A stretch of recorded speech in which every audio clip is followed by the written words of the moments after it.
functions. Composite is a fancy word for taking one function and putting it into the other. So if you look at problem 1A, whatever letter is printed last goes in the first one. So in 1A, G is printed after F in this function notation, in this composition notation. So we're going to replace, or we're going to substitute G into F. 1B is going to be F into G. So let's go ahead and get started. We know that F is x squared plus 1. Watch how I write this. X squared plus 1. That's F of x, right? So what goes in F of x? What goes in here? Yes, the G. So we draw a space and we drop in what the substitution is, which is x minus 4. Oh, looky here. You have a binomial that's being squared. We're not going to dump that 2 in. We're done with that nonsense. That's a train wreck. Remember, you have to FOIL that, and your answer after you FOIL that part has 3 terms. Always 3 terms. So x squared minus, or x minus 4 times x minus 4. I'm going to put that plus 1 out there at the side. Look, I left space for 3 terms because that turns into 3 terms. All right, remember the shortcut for this. You square the first term, you put it here. You square the last term, you put it here. Does anybody know the middle term? Negative 8x. Negative 8x, good. All right, so we're almost done, guys. All we need to do is go ahead and combine the 16 with the 1. So your composite function is x squared minus 8x plus 17.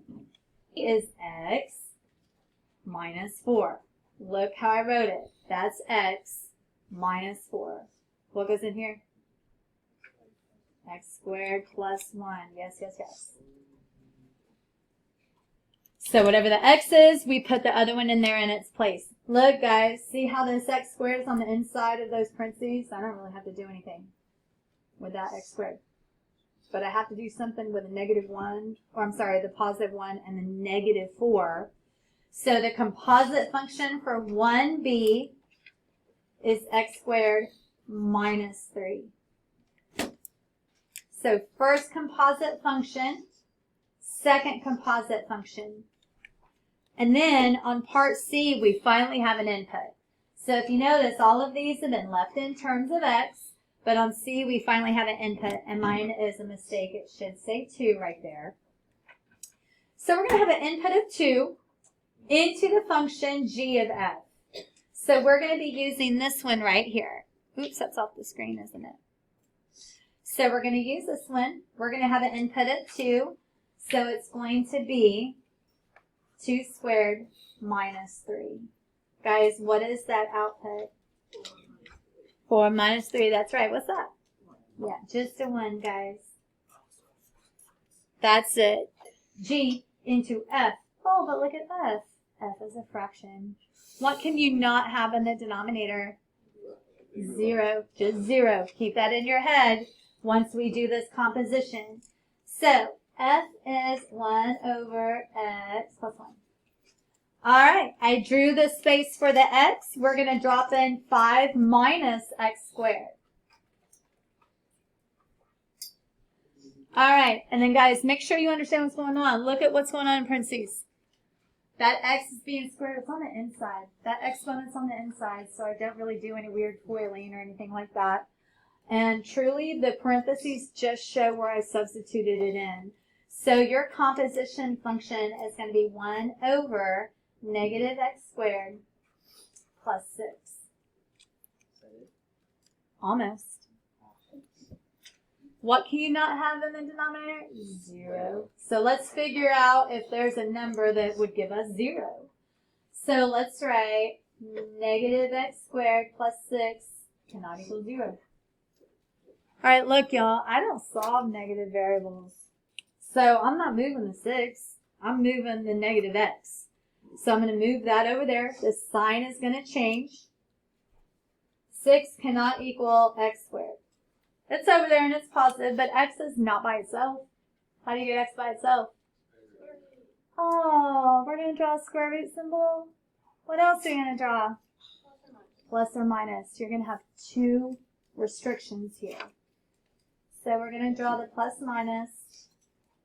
Look, positive root, negative root. Those are two separate numbers.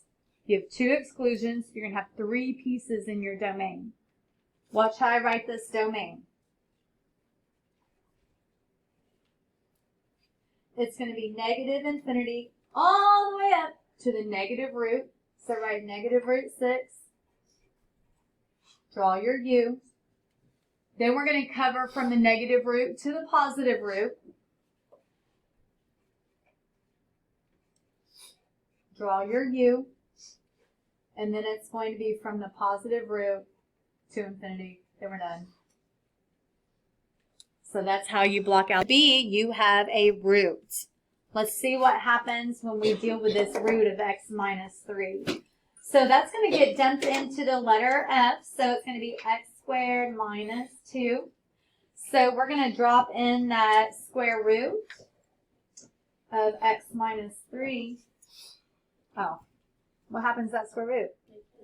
Cancels out completely. So it's going to be x minus 3 minus 2. So that functions like a line. That's just x minus 5. There's no restriction on that. Your domain is negative to positive infinity.